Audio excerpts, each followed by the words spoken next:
একদিন গ্রামের আকাশে উড়তে উড়তে কবুতর বাবু ভাবল, সময় হইছে, এবার একটা বিয়ে করা দরকার। সে পত্রিকা খুলে পাত্রীর খোঁজ দিতে গেল। স্মার্ট, সাদা ধবধবে, উঁচু উড়াল কবুতর বর চাই, এমন বিজ্ঞাপন দিল। পরদিন 50টা কবুতর কনে হাজির। সবাই সুন্দর সুন্দর, কেউ গোলাপি পায়রা, কেউ নীল রঙের, কেউ আবার চোখে চশমা পরে এসেছে। তখন সে ভাবল, এত কনে এক একজনকে কিভাবে চিনব? সে বলল, যে কনে আমাকে সবচেয়ে বেশি হাসাতে পারবে তাকেই আমি বিয়ে করব।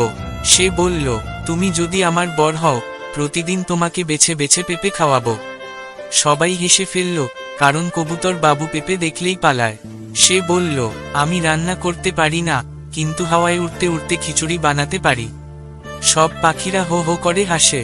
কবুতর বাবু তো গাছ থেকে পড়ে যাবার অবস্থা। কবুতর বাবু বলল, তোমরা সবাই দারুণ, কিন্তু আমি এখনো চিন্তা করছি বিয়ে না করে মজা করাই ভালো।